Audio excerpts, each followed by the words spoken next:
guys, welcome back to my YouTube channel. If you are new here, I'm Afia Kufuor. I make videos all about the things I didn't tell you in motherhood, in pregnancy, in giving birth. Today's video is all about the things I did not tell you when having a C-section. My C-section was unplanned, and yeah, we're about to get into it. So if you don't really know about C-sections, or you are about to go into a planned C-section, then this is the video for you. That's the first thing actually. A C-section can be for anyone. You don't know what your situation is going to be on the day of giving birth, and for me, I ended up with a C-section, and I originally thought that C-sections only were an emergency thing that happens when there's potentially a risk to the baby during labour. That means that, you know what, the safest option is just to have a C-section. But that is not the case.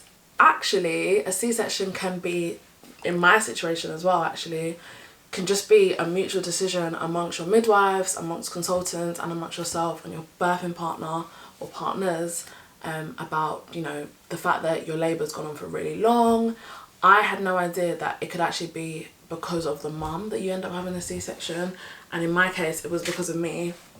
So I'd been in labour for about almost 3 days at this point, and my dilation was just not increasing, and my contractions were fine. They were really strong, and they were, you know, adding up. Everything was fine. My baby was fine. They kept checking him on the monitor, and they were like, do you know what, he's fine, it's got nothing to do with him, but we don't think this baby is going to come out through the birthing canal the way that they're meant to. So like, it kind of was sprinkled in like, what do you think about a C-section?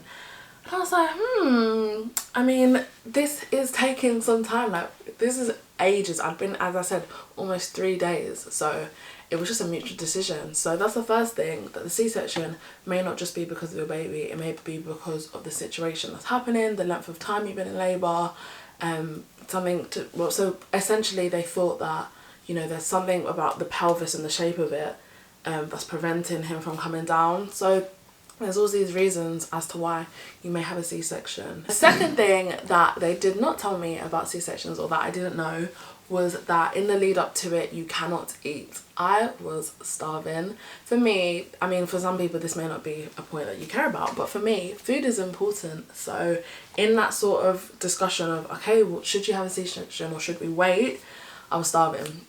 That's all I have to say really. You basically can't eat. They need everything to be empty.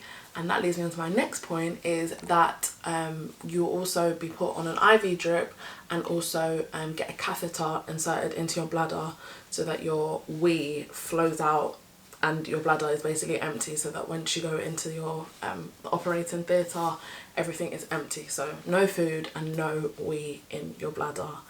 The catheter is, you can't feel anything, because also actually, so I had an epidural, so I didn't feel anything, and then I also didn't feel the catheter. But yeah, that's another thing that I didn't know, that you'd be put on a drip and you also don't know that you're weeing, because it's all just happening and you're just there like, okay. In terms of the epidural, so I was in labour, as I said, 3 days, almost 3 days.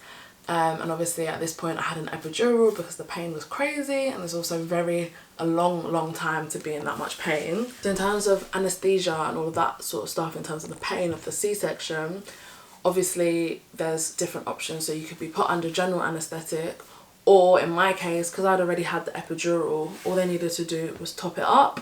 And before you go in, obviously they check that you can't feel anything. They'll be like touching you and stuff like that, and then you're just there like, nah, can't feel it, can't lie, can't feel anything, which is obviously good, because they are about to do some major surgery down there, and obviously they don't want you to feel anything. So you do have the option whether you want to be awake or not.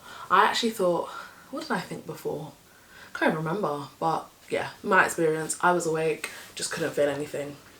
Now, when they say you can't feel anything, technically you can't. Like, you don't actually feel the incision, which is great. Nobody wants to feel that. However, what I did feel was actually still painful, but it's not like a cutting painful. This was more like a, you feel like tugging. This is, I mean, that's the only way I can describe it. So much so that I actually needed gas and air to actually have the C-section. So this is something, again, I didn't know. Obviously, I heard about gas and air before giving birth, and I thought, my son is sleeping. Obviously, I like knew about gas and air because of like giving birth, and I knew that, you know, like in videos I saw people like blowing on this thing and like inhaling it and stuff, and I just thought that was for labour pains. No. You can actually get gas and air for C-sections because it's also slightly painful, but as I said, it's not cutting painful, it's more just like, I can't explain it. I just felt my insides being manoeuvred. That is the best way I can put it. But yeah, I needed gas and air. I also threw up. That was another thing. I honestly think the shifting of your organs, the pulling of the baby, all of that, it made me feel sick, and I actually threw up during the C-section. Whilst lying on my back, I literally just had to turn my head, and they had like a little dish thing, and I threw up. I think I threw up. It was weird, whatever. Anyway, that's another thing. You may throw up. And the last thing that I didn't really know about C-sections was the duration. You may think, gosh, is it long? Is it short? How does it all work? Honestly, you're just lying there with your birth partner, and I mean, they can see what's going on, but you can't really see because they put up like a shield type of thing. You can just see people standing around you, but I literally didn't know. They don't really talk. I thought they were gonna like talk you through it and be like, okay, so now we're doing this. They were just talking amongst themselves. You're just lying there. I felt sick. I was blowing in the gas and air, and then you just see this dangling baby above your head, and not gonna lie, I was like, this is strange. This is the weirdest thing ever. I'm just lying here, and all of a sudden you just see literally a naked baby above your head. I remember my boyfriend was like, it's a boy. I was like, cool, but this is horrible. I need to get out of this situation. But yeah, it's a quick process. We weren't in there for any more than about 20 minutes.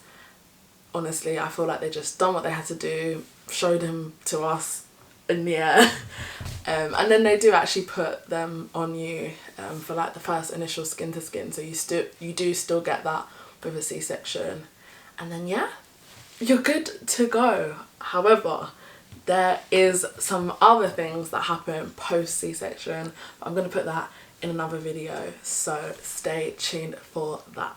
So yeah, thank you for watching this video, and I will see you guys in the next one. Bye.